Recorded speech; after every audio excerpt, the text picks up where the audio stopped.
Hi. You are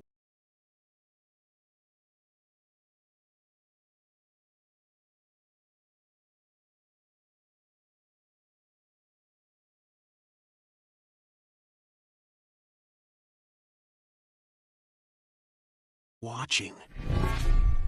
The story takes place in the Grandis Kingdom, where an ongoing war has pushed the kingdom to its last line of defense. Despite the soldiers' determination, they are being systematically picked off one by one, facing little resistance from the enemy. Massive monsters have already scaled the walls, forcing the soldiers to fight with everything they have. Still, the orcs stand tall, their bodies resilient against the human attacks that fail to inflict significant damage. Even the most powerful fireballs launched by human magicians are effortlessly deflected by the orc magician's impenetrable metal walls. To make matters worse, a sudden crimson light bathes the orc ranks, bestowing them with an overwhelming surge of power. And the orcs' eyes burn with a menacing fury as they revel in their newfound might. Witnessing this scene firsthand, Filion Endeavor, the deputy commander of Endeavor's stronghold, is filled with shock and dread, as he realized that these orcs have entered a berserk mode, and it is only a matter of time before the south gate crumbled under their relentless assault. And while the sheer numbers of their opponents pose a significant threat, the true peril awaits with the impending arrival of the Orc Lord. This particular Orc Lord is just fucking built different, unlike any they have faced, as he possesses the rare ability of an Aura Master. As an Aura Master, the Orc Lord can tap into and utilize special aura skills, making him a formidable force on the battlefield. In a matter of moments, the orcs had breached the castle walls and despair washed over the defenders. Doubt filled their minds as they questioned whether this could truly be the end. But amidst the chaos and the merciless slaughter, a sudden burst of light enveloped the fallen soldiers. This mysterious aura, emanating from an enigmatic figure, caused the corpses to stir and rise from their lifeless state, much to the astonishment of all who witnessed it. Even the fallen orcs were brought back to life. Dumbfounded by the inexplicable turn of events, the animated corpses launch a relentless assault on the monsters.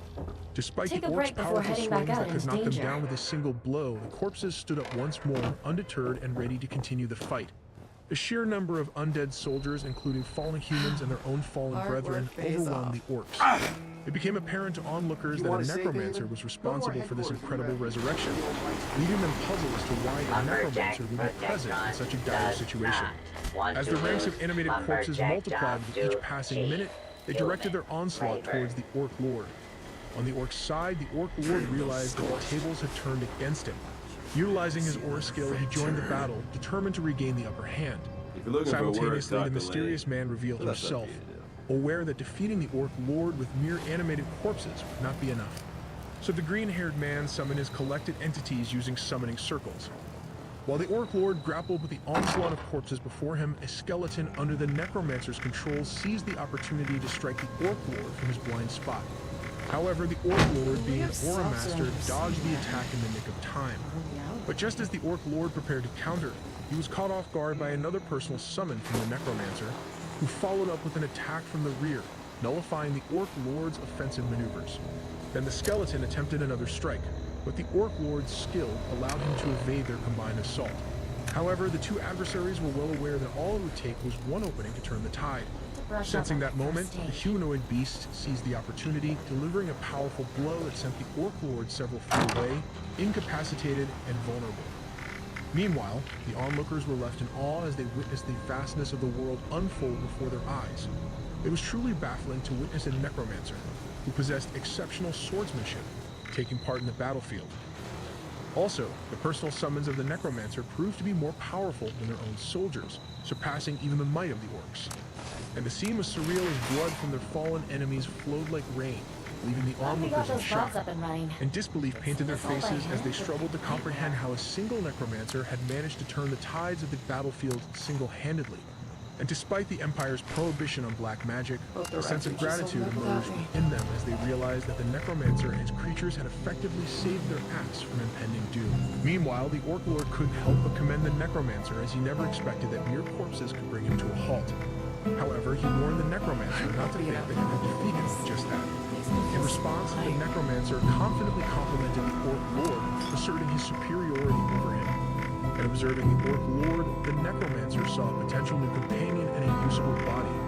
With this realization, the necromancer infused mana into his sword and swiftly leaped towards the Orc Lord. Still, the Orc Lord was unimpressed by the necromancer's seemingly frail physique, so he activated his aura skill and blocked the blade from reaching him.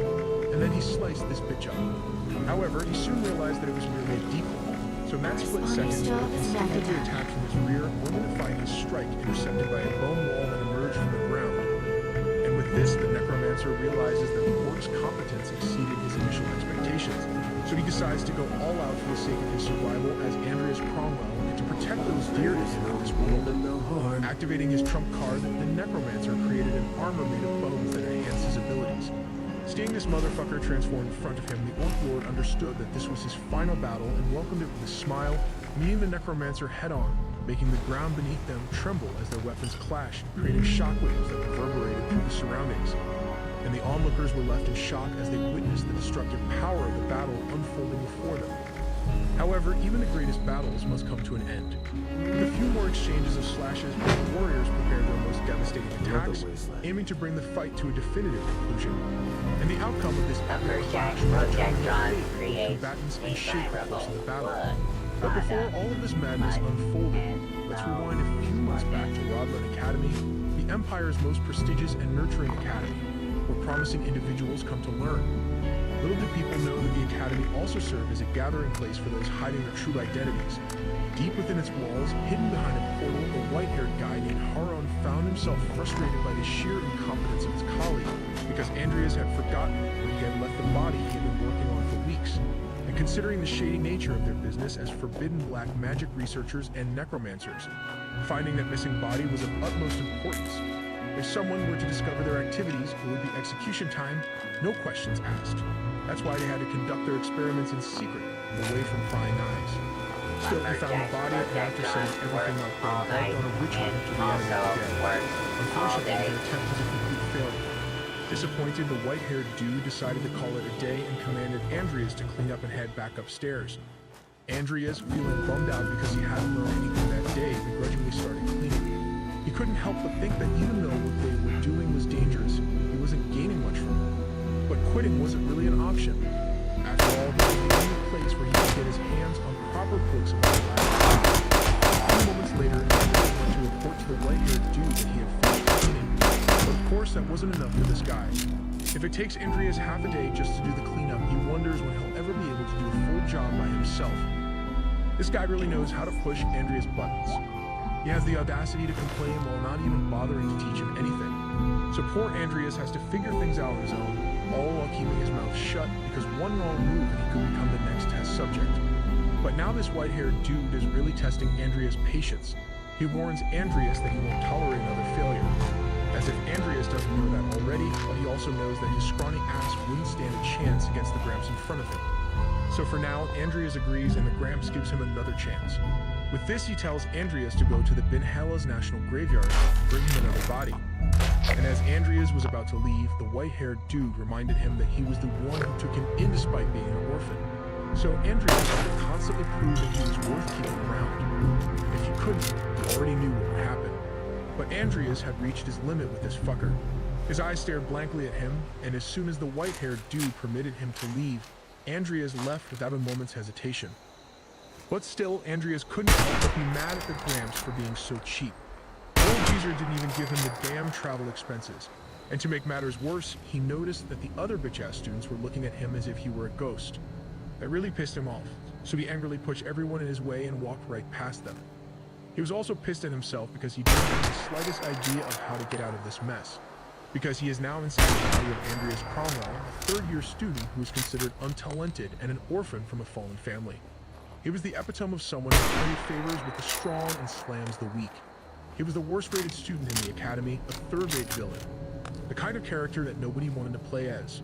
But even though he didn't want it, he had to keep living as Andreas because he was stuck inside the game world of Great Sin. But before he became Andreas, his name was Makoto Kaneshiro. He used to be a member of the Special Forces but couldn't adapt to the mundane life of a regular society member. The only thing that supported him in his heart was a game called Great Sin. He would forget about everything and immerse himself in the game, seeking solace. After 12 grueling weeks, he finally managed to clear it. However, his triumph was short-lived. Someone who knew his personal information and gaming habits called him, catching him by surprise. In a panic, he tried to turn off his computer instantly, but to his disbelief, he found himself transformed into a character from the game, half a year before the main story would even begin. Andreas, a character always followed by the shadow of death. Why, you ask? Because all the characters in the game go through the same event. They discover Heron's true identity and join forces to defeat him. Now, if Andreas doesn't find a way to escape from Haran before the main story begins, he'll be stuck getting involved with the main characters and their dangerous quests. He has no choice but to get stronger before it all starts. Thankfully, as a player who has played for 13 weeks, he receives 2 special traits. One of them is random. He got the dual core trait, which allows him to use both magic and swordsmanship. However, leveling up both traits has become twice as challenging, but he doubts he can survive by focusing on just one of them.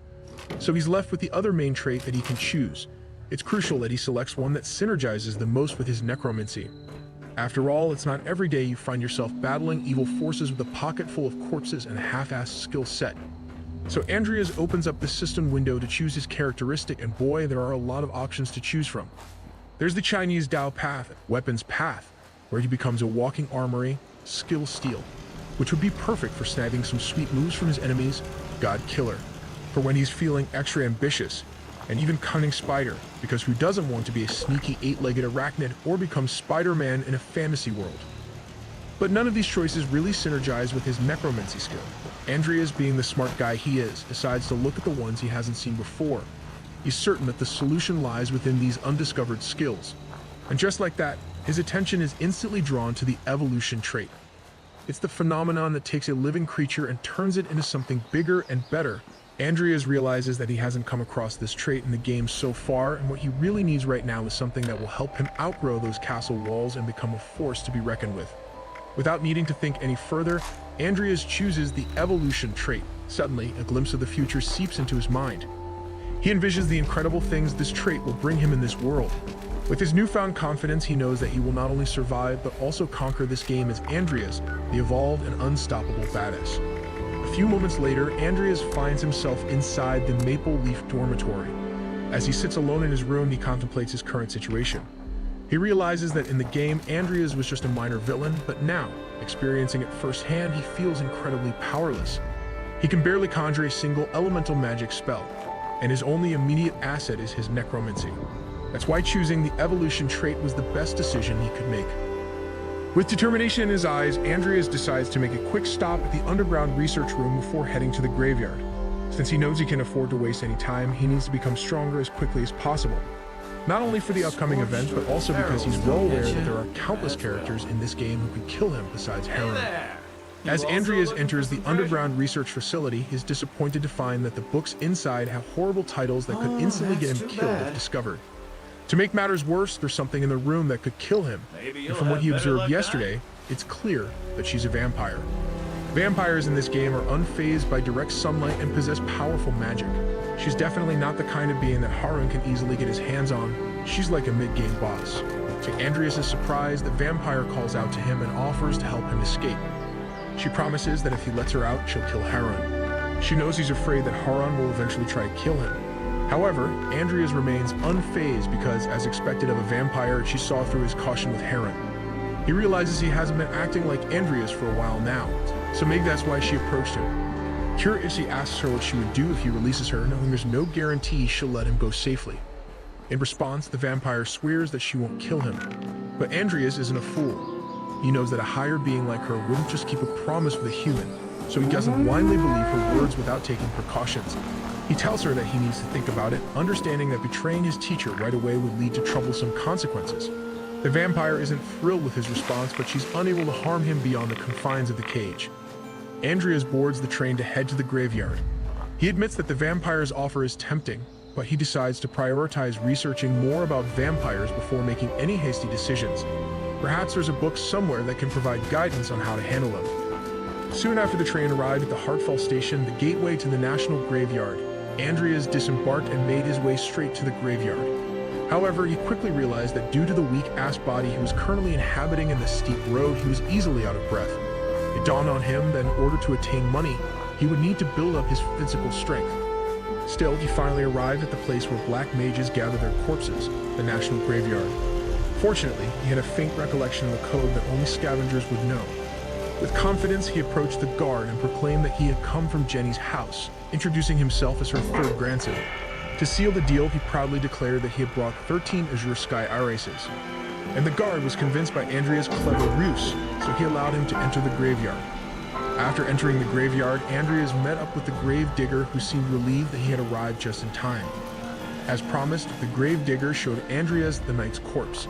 Grateful for the opportunity, Andreas attempted to fit the corpse into his suitcase, struggling a bit due to his weak physique.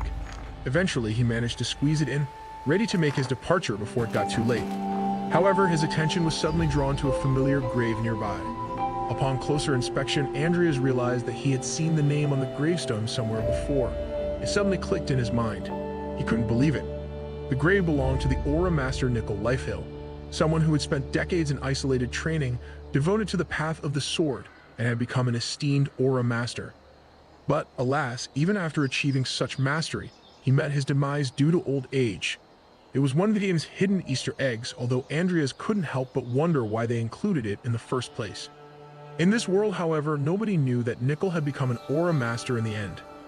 After contemplating the options, Andreas realized that if he created a Death Knight using Nicol's body, he would become unstoppable. However, he also knew that even Harun couldn't create a high-ranking Death Knight. But after thinking it through, he decided to just do it.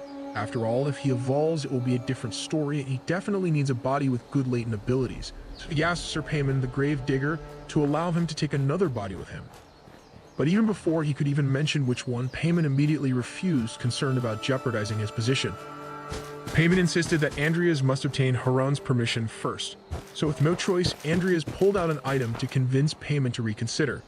He took a closer look and discovered it was a ring engraved with the Count's crest. Realizing that selling it could bring him a fortune, Paimon couldn't believe he was actually offering it to him.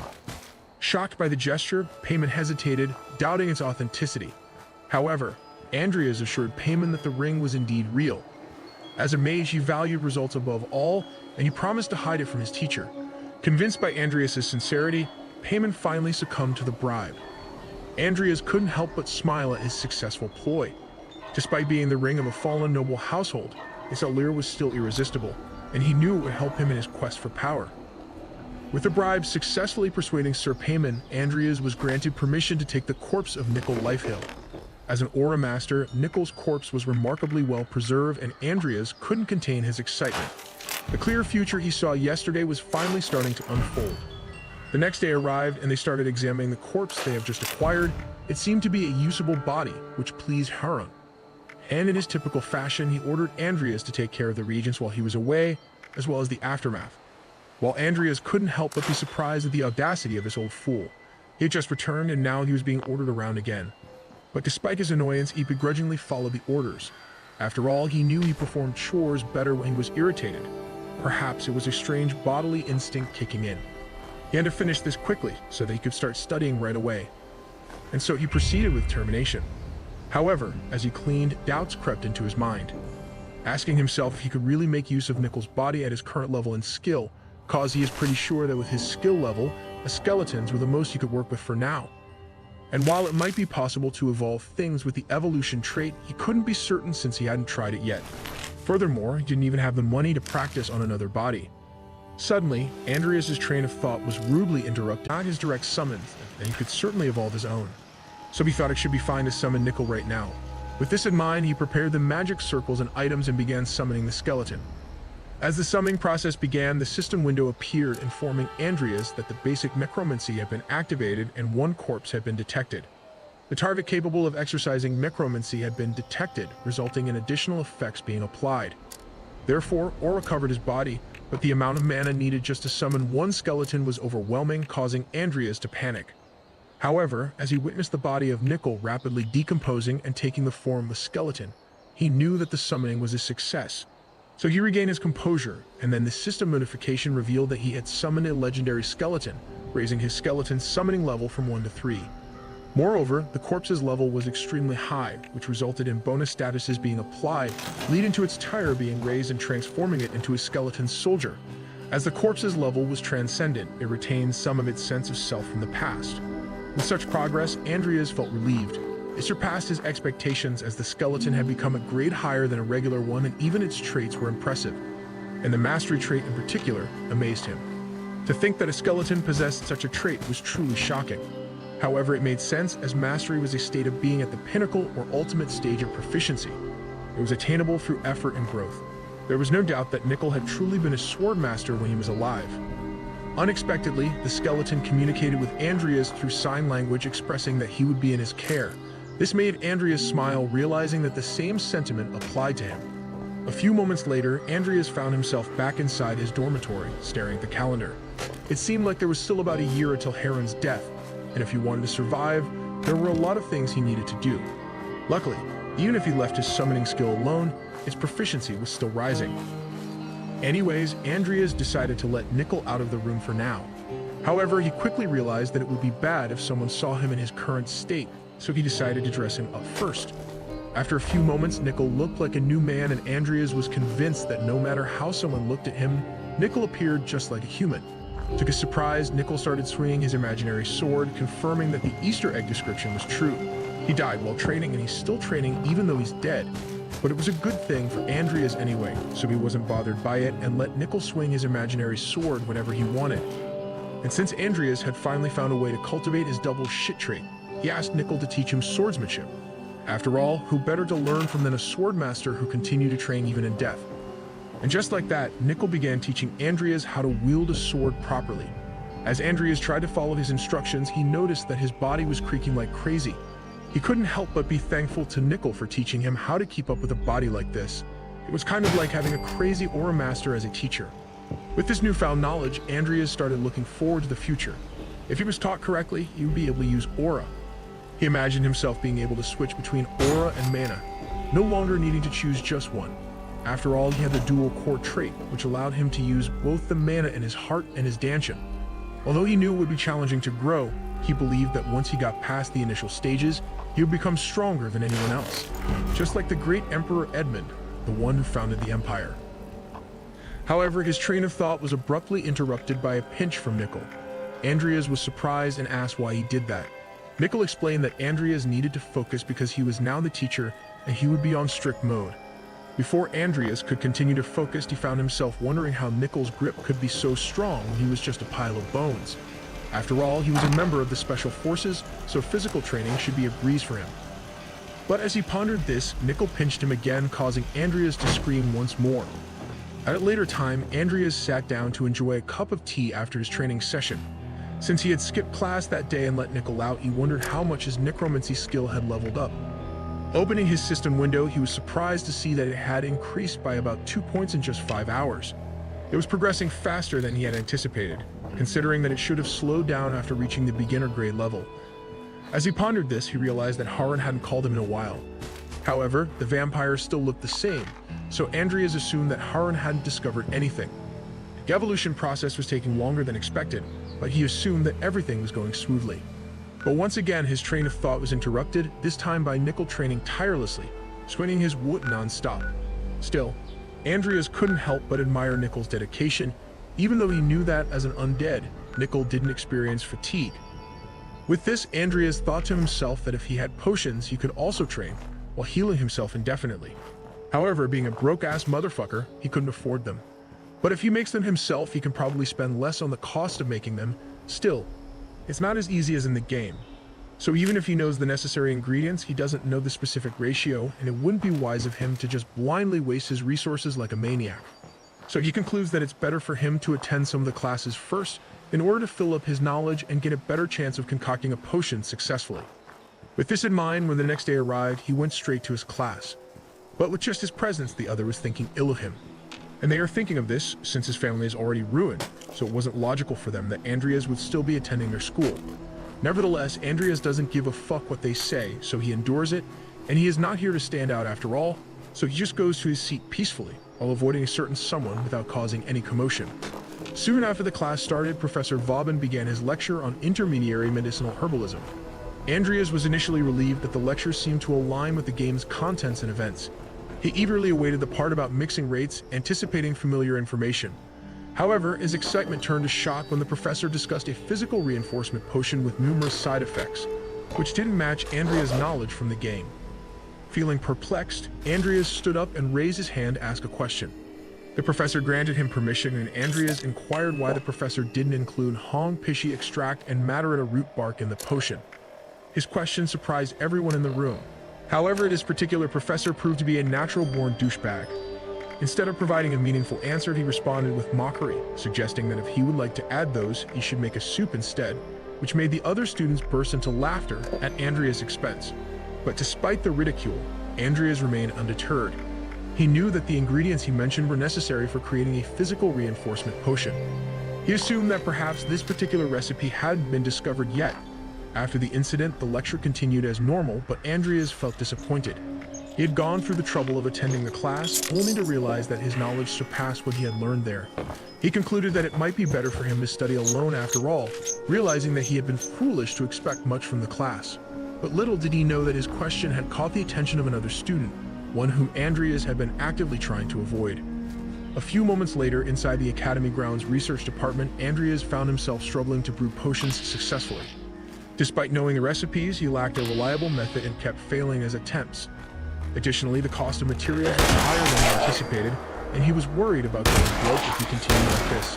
He couldn't help but think about how great it would be if someone could assist him, but he quickly dismissed the idea, believing that no one would bother helping a trashy person like him. Lost in his self-pity, the door suddenly opened, revealing a white-haired girl who seemed to be searching for him. Andreas was taken aback by her presence. He wondered why a playable character came here. And not just any playable character, but the only playable character who's a genius at potion brewing, Lucia Everlast. It was even more surprising considering that he was aware that Andreas shouldn't be associated with someone like Lucia. And now he could only curse at his damn luck, because even though he went to class and got nothing out of it, his problems keep increasing. And he knows that it would be dangerous getting close to a person that would kill him in the future. But luckily, he's a master of negative riz, so he decided to leave her be in hopes that if he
All right, man and woman, this is our, we're on a roll right now. We got tons of money. We're going to a new moon.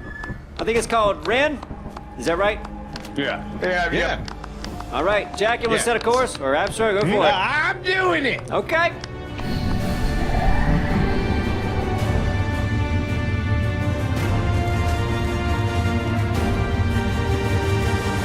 Ooh, it costs money to go there. It costs $550. Oh, we've earned it. We've earned it. We've earned it. That's only half our And money. Exactly, and we still have $609 to play with. Then what are we gonna get? What are we gonna buy? I don't know. Can we get the boombox finally? Jack, what are we getting? What does that do? It's a, what do you think a boombox does? Yeah, but what does How it does do it for make about us? to make money? Yeah, Here, what I does got it. do for us? We'll see when I do this and there's no music. It's No, really weird. no, Anthony, no. Okay. No. Yeah, Anthony. You see this? Nope. Oh, what the hell is that? Teleporter. That's a better investment. What? You can type in somebody's name at the terminal, and they'll be teleported back. Oh my God. Oh, Yeah. wow. There you go. All right. That's great buy. amazing. Great buy, Jack.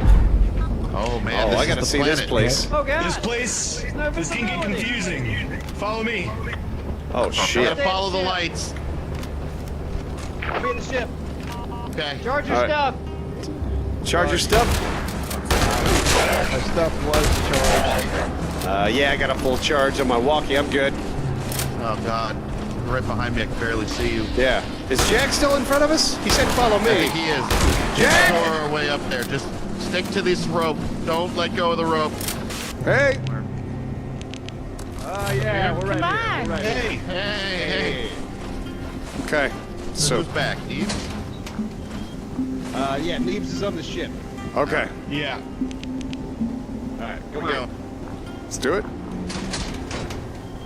Oh, Oh boy. Yeah, this is gonna be twisted. It's gonna be twisted. Resident Evil. Did you play Resident Evil? I did. I just saw something run. Seeing Doritos near y'all. Y'all see it? Who just ran? What was Where that? I'm going, what direction? Did someone go in here? Hey, please give me a direction. Which Try one it, are Anthony. you? Spin around. Huh? Oh, it's just Jack. Oh my God, you fucking idiot! Around that, sir? It's click on me and, all right, I'm going right. Yeah. Doritos to my right. You're all clumped together. You all look blue dots. All right, I'm separating. Let's go somewhere else. Neebs, I wish you were here. This is proper creepy. This is like a library. You're experiencing that. All right, no Doritos here. Any Doritos on your map? Don't see anything around you. I might live together. Is this wall here? Hey, what's going on? Yeah, there's something really close to you. I just don't know if you can get like right in front of you, almost. There might be a wall in front of you, though. You're right on top of it. Oh, I got it. It's a phone. Yeah. There you go. Okay. Oh, Got a painting. is that a big item? Looks like it. Yeah. I'm gonna head back inside in a second. Do you know how to use this teleporter just in case? Just hit E. Oh, wait. Whoever you're looking at on the screen, they will be teleported back. Oh, okay, perfect. I can do that. Yeah, all right. Yep, I'm gonna head back. you're doing great. You too. Thanks. All right. Oh, hey guys, we've kind of searched this What the side. fuck? Oh, no! What? No! What? No, Astro, come over here. Come here. I should teleport Dolphin back. That'd be funny. Let's do it. Lift the glass and What's up? just wanted to try it out. Were you lonely? Yeah, you're right. You do that, then you hit the button. Yeah. Go get him, Tiger. What is that? It's the mask. What is The mask that? is bad. What do you do? What, like? Who is that? I don't know. Oh god. Leave. Dora? Oh no, it's like a zombie. Oh, there's two of them. Fuck. There's two of them now. It ate Dora, and now there's two of them. Fuck. Oh, we need to Oh go. no. All right. So the stuff that was there, let's bring the stuff back to the ship, no? I mean, yeah, we might want to cut our losses. God, now what? The weather's getting horrible. Well, the- Oh god, it's following us. the- Go. oh shit! Oh Over here, shit! come on. It's following us. Oh no! Find the rope. The Follow rope. the Find the light. rope. Find the rope. God. What was that? Somebody Just just follow the rope. teleported. Just follow the rope. Follow the rope. Yes, Neebs, teleport us. Neebs, teleport No, we'll lose all don't. our- Yeah, no, don't. Yeah, we'll lose our Oh, shit. All right, Neebs, we're coming back. We had a situation. Okay, come on. Masks, Neebs, masks. Oh my god, Jack. Don't go in. There's masked people. They're following us. Yeah. Oh wait, yeah. Turn around, Jack. Run. Is that? Oh, that's a mask. Anthony, no. Oh no, Anthony. Oh God. Did it get him? Watch out. Shit. The mask Go. guy. Oh Ship shit. right now. He's Get on the coming ship on. right now. He's here. In. Like close this damn door. Close the Close the door. Close the door. Get out. Take Yeah. off. Where's Jack? Is Jack, in? Jack. He's gone. Jack's gone? Is it? Can I Jack's teleport him? gone. Wait, what are you teleporting? Jack! Hey, I what's up? saved it! I saved it! Heroes. Nice. Well done. That was amazing! Good job.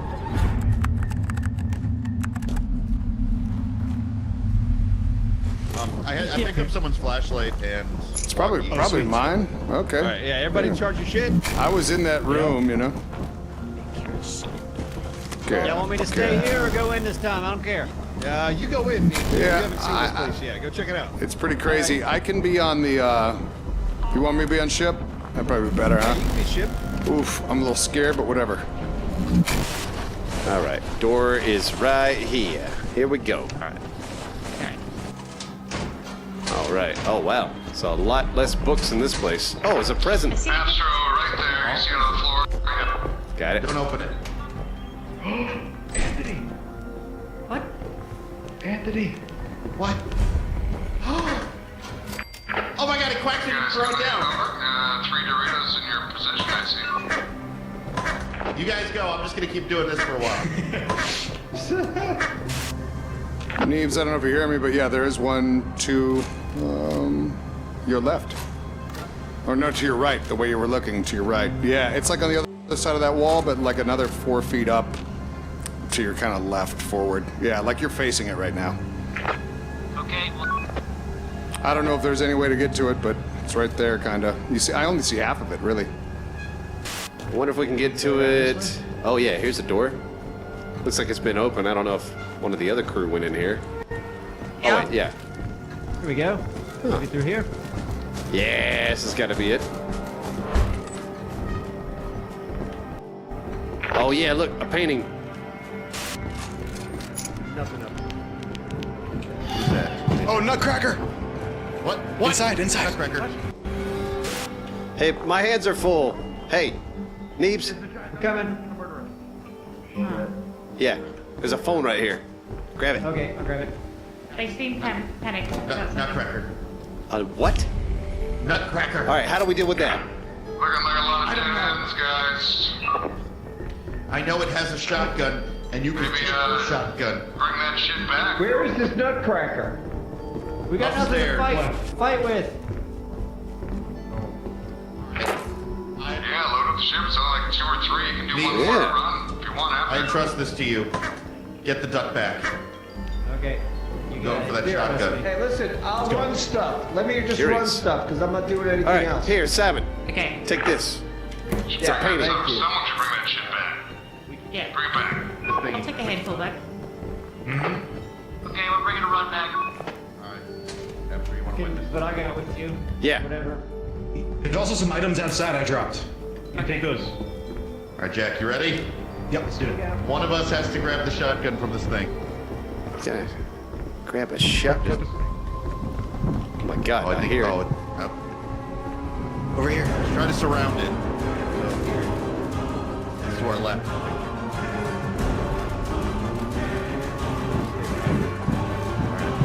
On me! Oh, I see it. I see it. Yep. There it is.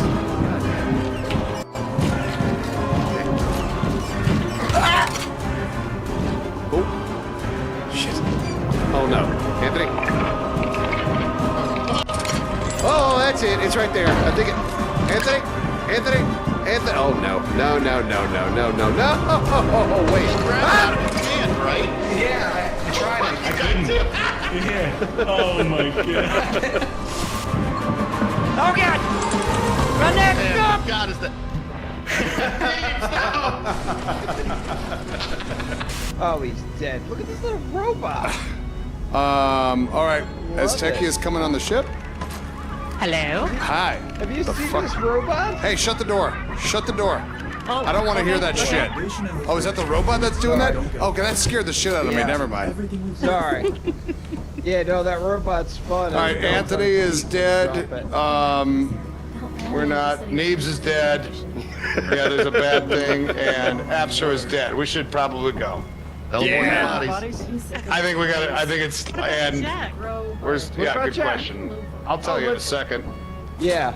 They're all Yeah, dead. Dolphin's Dolphin's dead. They all got bamboozled. These. We're out. Those Mothman cultists give me the creeps. Well, we got 1 day left. I think we're doing pretty good so far. Yeah. Very good. Bad. Are we gonna go to the All right, same do we wanna- place or something different? Do we? If we can, it says it's stormy. Is that a bad thing? It sounds bad. Horrible. Yeah. Horrible. Horrible. Light, I think lightning. Yeah, I don't. Oh. Oh, lightning. That's a Lightning sounds fun as long as it's not foggy. No, it's not. No. Lightning's gonna No, be Simon said it's fun. Let's do it. No. Let's go back to Rin. Let's go back to Rin one more time. Well, we can deal with a storm. It's a storm. So we can't have anything in our hand, or we get shocked by lightning? Probably. Maybe. Metal. Not metal. Maybe. Hey, who's staying on the ship? I did my duty. I will be radio right on now. the ship, and yeah, where'd my walkie-talkie go? Oh wait, I died. Did I? Do you want here you go, Absor. Yeah, drop. Absor. Yeah, drop me a walkie. There you Five go. more? Gotcha. Probably should, but Oh, God. come on. Yeah. Watch out What? for That was lightning. a lightning strike. That was a lightning strike, just Okay. saying. I'll go in. I don't have anything. Well, we know the lightning's gonna happen. This way. Hey guys. My name's... Hey, going in. There they All are. right. You ready? Let's do it. Now that people have come back to this area, they'll all want to be setting up places Okay. like Foundation. Correct. I hear music already. Raiders go snooping around. That's from the store, right? The dropship? Yeah. After my departure. Huh. No. Why are we hearing it here? Why would we hear it here? There's no way. Hey, buddy. I need a buddy. Following you, Simon. Could be a trick. Following me? I don't have a light, so Okay. Me neither. Or radio. Just scanning everything. Doritos, straight ahead in that room you're looking at, Neebs. No other Doritos around you. Building this place Right. Wide right is already covered. Here we go. Up. Fancy lamp. Okay. Right? Fancy lamp, and there's a thingy, a robot up there too. Oh, got it. Let's get these. Oh boy, I don't know what the fuck that was. I guess that's it on Who all has walkies out there?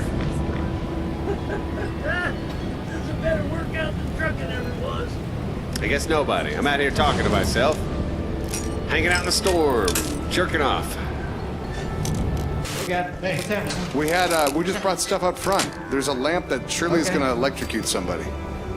Did you ever think that it was like a child? Yeah, that was it's a robot. toy. Oh, God, it was No, horrifying. no, we were all horrified. Yeah, we thought you were dead. Clean up Nah. this. What's that? You wanna bring Oh that wait, outside? I just saw some. What is that from? Oh, coffee mug. Nice. Oh wait, where is it? It's downstairs. I don't see it. It's invisible. Perfume bottle? Anybody? Yeah. What the fuck? Sweet. It says coffee see mug, it. but I can't get it. Okay, great. All right. I guess they're just finding it. They don't need me. They don't need me. They don't need me. I don't know why. I don't even know why I'm the guy on the ship. No threats. Doritos everywhere. That's good money. So you know what? I'm just gonna take shit back. Yeah. Oh, God, put that down. Put that down. Put it down. Simon, Oh God. Wait. Oh, God, these... Jack, they exploded. Who? Neebs and Simon both picked up things outside. They were like, oh, look at the robot, and then they exploded. We can set up more settlements. Here, Foundation. You want to take some stuff back, me and you, Anthony? Well, what can we hold that won't electrocute us immediately? We're just gonna have to drop it when it starts sparking. When it starts sparking, all right. Yep, just listen for the When sound. you go out here, you're gonna see the blood. Watch See out! it Get all? away! Get away! Get away! Oh! Dora, come downstairs. Yep, coming down. Yeah. They've taken off. So did you hear what to do about the lightning? No. So if you see it start to spark, drop it. Okay. Otherwise you're gonna get struck. Okay, so Yeah. that's gonna be that lamp. Hey guys. Oh, Dora. Yep. Dora. Yeah. If things start to shock like that, Nick, you get the fuck out of here. Oh god. He's never gonna make it. He's probably worth more because like Perfect. Grab you. Maybe, I don't know, put you right there. Boom. Oh, I wonder if they could all see that. This area. Oh, I wonder what you left behind, buddy. Oh, drop the mug. whoa. Hey Anthony. You just get zapped? Anthony. Oh, you did. I mean, oh shit. Oh, Okay. Anthony. What the hell's killing everybody? Is it? Uh-oh. The fuck is that? The fuck is that?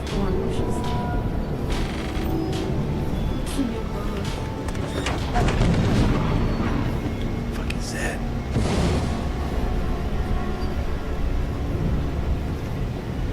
Oh. Get in here. Get in here. Is that a lamp? You brought a lamp back? What is that out there? It hears our voices. Copy. Copy.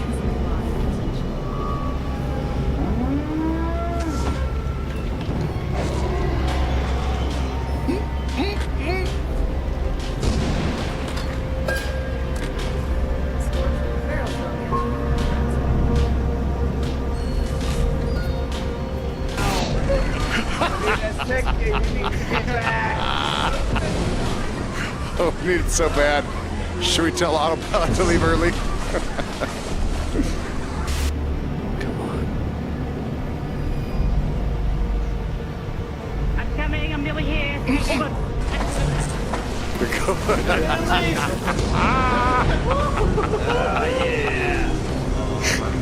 Yeah. Oh god, the dog's right there.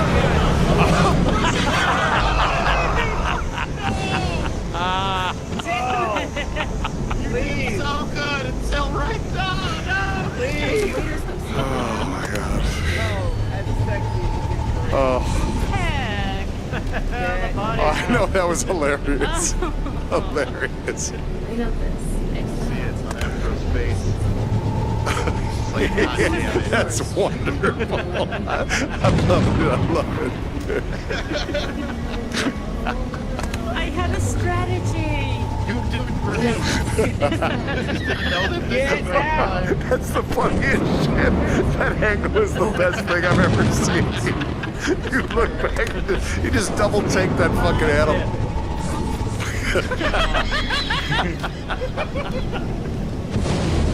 You better go. Oh my god. Oh wow, I didn't realize Dude, he was getting everybody. what a perfect angle. Fuck you, monster. Bitch. That was so perfect. Look at all these bodies I got. It's perfect.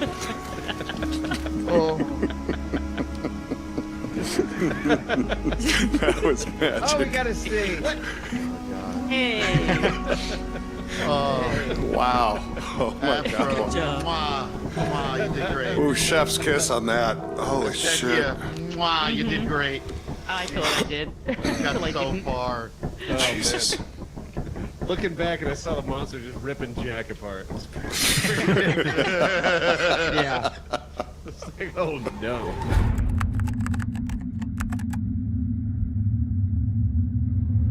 You were doing great.